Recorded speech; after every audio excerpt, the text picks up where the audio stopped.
la chance d'avoir Mathieu aujourd'hui avec nous, donc architecte, mais aussi urbaniste, designer, donc tu nous expliqueras tout ça. Et puis binôme, donc ça, c'est aussi quelque chose qui te caractérise parce que c'est assez rare. On a là un binôme entre Mathieu et Albert qui fonctionne bien, donc ça serait bien que tu nous l'expliques. Je ne sais pas si tu as prévu de le faire, mais ça serait intéressant cet après-midi. Donc on reviendra dans l'atelier aussi sur ces binômes. Mais voilà, on veut avoir ton avis parce que je pense que l'architecte a son mot à dire évidemment. Merci. Bonjour à tous. Tout d'abord, je vais me présenter un peu. Je m'appelle Mathieu Coudriot, je suis architecte. Nous travaillons sur des projets divers et variés, que ce soit de la maison individuelle pour du particulier, du collectif, que ce soit du bureau et que ce soit des ERP, établissements recevant du public, pour ceux qui connaissent. Les problématiques sont concrètement très variées. Chaque interlocuteur a vraiment des problématiques qui sont différentes. Et donc, moi, j'avais une petite question pour animer le débat. Qui, concrètement, en tant que domoticien ou intégrateur, travaille avec des architectes en direct? Il n'y a pas beaucoup de mains qui se lèvent. Ok, je pense qu'il serait peut-être important de rappeler un peu mon rôle, parce que ça, c'est clairement important. Il y a beaucoup de mots qui parlent de l'architecte. Et l'architecte, concrètement, c'est le chef d'orchestre d'un projet. Et concrètement, c'est ça qui est important, c'est-à-dire que moi, je suis le généraliste du bâtiment.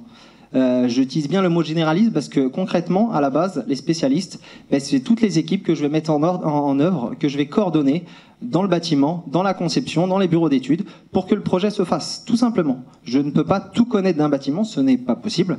Il me faudrait toute une vie, et même toute une vie ne suffira pas. Et ça évolue tellement que forcément, je ne peux pas tout connaître. Donc il est vraiment important de se dire que les spécialistes, c'est vous, ce n'est pas moi. Donc j'ai besoin de vous. C'est pas plus compliqué que ça. Ça, il faut bien le comprendre.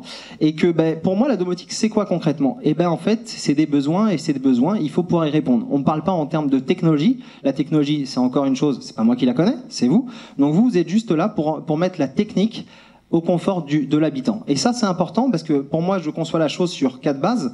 Répondre à une question de sécurité, une question de confort, une question d'économie d'énergie et une question d'assistance. C'est comme ça que je vois les choses.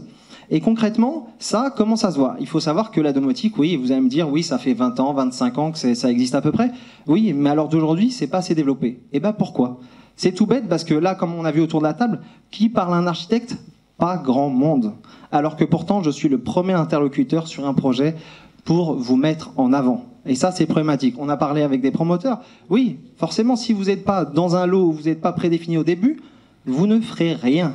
Ça, c'est très compliqué. Ça, il faut en être conscient, quoi qu'il arrive. Alors, vous allez me dire, il y a 20 ans, on parlait pas de domoticien, on parlait pas d'intégrateur, on parlait d'électricien. C'est la base, ça s'est développé comme ça. L'électricien, c'est le métier qui s'est développé. Et de nouveaux métiers sont arrivés, l'intégrateur, le domoticien, certes. Ça, il faut le savoir. Sauf qu'à l'heure d'aujourd'hui, ce sont des métiers qui sont complètement différents.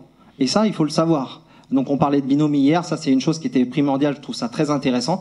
Binôme avec architecte, c'est très intéressant aussi. Il faut savoir que moi, sur mes chantiers, quand un électricien me voit et qui vient me voir pour parler de domotique et il fait de la bidouille derrière, je le déteste. Parce que concrètement, c'est qui prend la responsabilité derrière? C'est moi. Parce que le client, il va me dire « Ah rien ne marche, je suis pas content, ce que vous avez proposé, ça ne marche pas. » Et oui, moi je suis en première ligne pour prendre toutes les problématiques du client.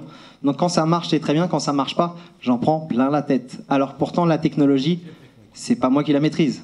Mais encore une fois, il faut le savoir, ça c'est important. Donc concrètement, combien de personnes travaillent en sous-traitance d'un électricien? Énormément. Et pourtant, c'est pas ça qu'il faut faire. Un intégrateur doit être en amont de l'électricien. C'est plutôt le bureau d'études qui définit à l'électricien ce qu'il faut faire. Et ça, c'est important de le savoir, parce que concrètement, si vous êtes en sous-traitance, moi, s'il faut que je parle à l'électricien pour que l'électricien parle à son sous-traitant domoticien pour trouver la fonction qu'il faut faire et remonter à l'électricien pour m'en monter l'information, j'ai pas que ça à faire. Un projet se fait dans un temps, le client a besoin d'une réponse, soit on sait le faire, soit on sait pas le faire. Et comment on le fait après la technique, c'est à vous de la proposer. Mais je fais pas 10 allers-retours pour savoir la fonction qu'il faut faire. Et ça, c'est important à l'heure d'aujourd'hui. Il faut savoir que ça, ça n'existe quasiment pas. Pourquoi? Parce que il faut vraiment venir nous voir, venir les architectes, aller les convaincre qu'il faut travailler avec vous. Je dis pas que c'est facile, moi, travailler avec un client, c'est pareil, je vais le convaincre pour travailler avec moi. C'est la même chose. Mais ça, il faut le développer à l'heure d'aujourd'hui, et c'est pas fait. Alors après, vous allez me dire, oui, vous travaillez en direct avec des clients, et souvent, le critère qui va revenir, c'est une question de prix. Moi, ça me revient souvent. Ah oui, alors la domotique, vous savez, ça coûte cher. Alors oui, dans la vie d'un bâtiment, concrètement, la domotique, ça coûte 2%. Dans la vie d'un bâtiment, je parle pas dans l'aspect travaux. Dans la vie d'un bâtiment, c'est 2%. L'électricien, l'électricité, c'est à peu près 3%. Et les études d'un architecte, c'est 1%. Vous comprenez bien que là, il y a une problématique qui est majeure. C'est-à-dire que moi, je conçois un projet, 1% du montant de la vie d'un bâtiment, et la maintenance et la vie, la vie derrière, l'utilisation, c'est 75% du prix. Donc ça, si moi, je fais une erreur de conception, que j'ai pas les bonnes équipes en interne, bah concrètement, les 75%, ça peut devenir 90%, ça peut devenir beaucoup plus. Donc si c'est pas conçu en amont, eh ben ça marche pas, tout simplement. Donc il faut savoir que ces 2%, certes, ça a un coût, mais ça se valorise. Il faut savoir qu'à l'heure d'aujourd'hui, le bien immobilier ne fait qu'augmenter. Moi, je suis parisien, donc je peux vous dire que le prix du mètre carré à Paris, il explose, et ça ne risque pas de changer. Donc concrètement, on essaye d'optimiser au maximum les choses. Mais oui, ça passe par là. C'est de se dire qu'à l'heure d'aujourd'hui, le 2%, la valeur verte, on parle souvent de valeur verte d'un bien qui va prendre, c'est la valeur additionnelle qu'on va rajouter à un bien grâce à, on va dire, l'évolutivité du bâtiment, à la technique du bâtiment, à pouvoir, à l'instant T, faire quelque chose et à un instant futur, évoluer. Et ça, c'est important parce que ça peut rajouter 5, 30, on va dire 5, 10, 15, 20% du prix du bâtiment à se rajouter. Donc ça, c'est important, ça se valorise. Votre métier se valorise. Et ça, c'est important. Donc après, je vous dirais, alors il y a souvent les clients qui me disent « Oui, mais j'en ai pas le besoin ». Alors oui, on a parlé tout à l'heure au début, le président Deltador nous a dit « Bah oui, les besoins, il faut lui demander ». Moi, je suis la meilleure personne pour dire bah, concrètement, le client, il se confie à moi, tout simplement. Quand je fais des études, bah oui, je fais pas une étude qui dure une semaine. Ça peut prendre 2 semaines, 3 semaines, 1 mois, 5 semaines. Après, des fois, ça se fait sur 1 an. Donc, il faut savoir que ça, j'apprends à connaître le client et je commence à comprendre ce qu'il désire ou ce qu'il aurait envie. Et ça s'évolue. Il faut savoir que, oui, le client a des besoins. Ça se travaille, donc c'est en termes de sécurité. Il faut savoir qu'à l'heure d'aujourd'hui, ça c'est un marché qui est énorme. Alors ça fait déjà 5-6 ans qu'il y a des personnes qui sont mises sur le marché. Mais concrètement, c'est très facile de se mettre sur un marché comme celui-ci. Il faut savoir que je crois en 2000, j'avais pris des chiffres en 2010, il y avait toutes les 90 secondes en France un cambriolage. Ce qui est juste énorme. Alors d'aujourd'hui, je crois, à Paris, je crois que c'est 1 sur 1000. Une maison sur 1000 se fait cambrioler. Ce qui est toujours énorme. Mais ça, il y a un réel marché là-dessus. De se dire que mon client a besoin d'une fonction, de sécuriser sa maison. En un instant, il appuie sur un bouton, tout se ferme. Et il n'a pas besoin de vérifier si la poignée s'est fermée, si sa fille a bien fermé ceci, elle a bien fait cela. Mais non, j'appuie sur un bouton, c'est réglé. Et j'ai pas de souci, je me suis sécurisé là-dessus. Et ça se fait concrètement. C'est des fonctions qui se font. Donc ça, il faut le prendre en main à l'heure d'aujourd'hui. Alors après, on parle beaucoup, moi, les termes qui reviennent souvent, c'est « je veux faire des économies d'énergie ». Alors ça, concrètement, la vie d'un bâtiment, oui, on va parler de matériaux en amont, mais on a parlé aussi de vie du bâtiment intérieur et d'utilisation du bâtiment. Et ça, concrètement, ça se voit. On va parler d'éclairage, on va parler de capteurs, on va parler de plein de choses. Et ça se vit. Hier, vous aviez parlé de faire une petite évolutivité sur les économies d'énergie. Et ça, c'est concrètement un marché qu'il faut prendre. À l'heure d'aujourd'hui, on parle de maintenance. Je vous ai dit 75% de la maintenance et autres, mais ça se travaille, tout simplement. Il faut savoir que si vous faites des économies d'énergie, si par exemple la machine ou je sais pas, vous la faites tourner dans les heures creuses pour économiser de l'électricité, eh ben ça se fait. C'est des choses tout bêtes. Il y a des choses, oui, il y a des choses à faire à l'heure d'aujourd'hui qui se mettent en place. Et ça, faut le prendre en main. C'est pas plus compliqué. Alors après, vous allez me parler d'assistance. Alors oui, on va parler d'assistance, on va parler de confort. Il y a des personnes qui ont des problématiques. On est tous vieillissants, hein, il faut le savoir. Hein. Ça, c'est pas une surprise. Et ben forcément, quand vous avez une maison, la question d'évolutivité du bâtiment, ça se pose en amont avec moi. Alors ça se pose en interne dans tous les corps d'État, mais concrètement, ça se pose à moi. C'est-à-dire quelqu'un qui, à l'heure d'aujourd'hui, est trentenaire, achète une maison ou fait construire sa maison, se dit oui, l'escalier, c'est pas un problème. Oui, vous avez tout à fait raison. Mais il faut savoir que concrètement, quand vous aurez des vieux jours, soit vous allez devoir déménager, soit vous allez devoir vendre, soit vous allez pouvoir aller dans un institut spécifique, ou vous voulez rester chez vous, avoir concrètement une chambre au rez-de-chaussée. Ça se travaille, c'est tout bête. Hein. Il faut savoir que ça, concrètement, chez le client, il faut juste lui dire et l'amener directement vers ça. Se dire, oui, on a des choses à l'heure d'aujourd'hui qui se font, c'est tout bête, mais il faut en amont le faire dans les études.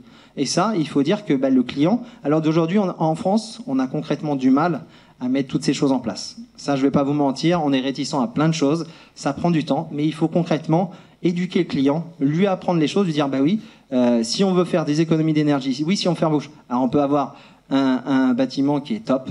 À l'heure d'aujourd'hui, il y a pas mal de choses qui se mettent en place. Alors oui, à l'heure d'aujourd'hui, Les intégrateurs ont beaucoup de mal à venir vers nous, à faire en sorte que des bureaux d'études se forment pour directement aller dessus. Eh ben, vous savez qu'à l'heure d'aujourd'hui, l'architecte a le même problème. Il y a un outil qui sort de plus en plus, un process qui sort de plus en plus. On parle du BIM. Alors, je ne sais pas si vous connaissez un peu, c'est Building Information Modeling.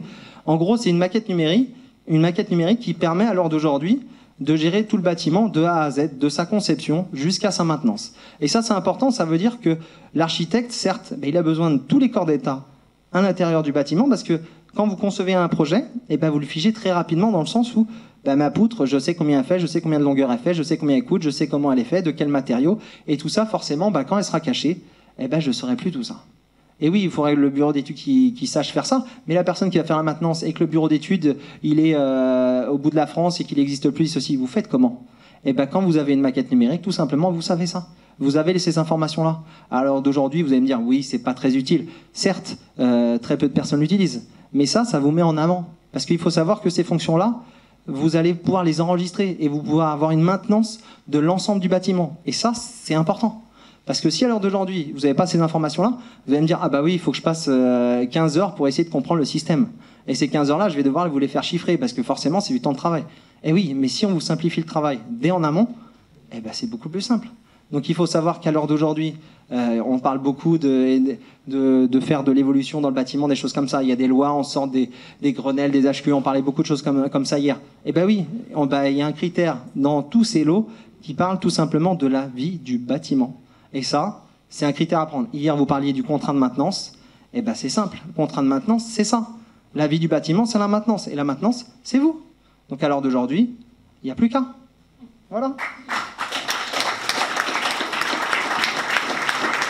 Merci beaucoup Mathieu. Une douce musique à nos oreilles.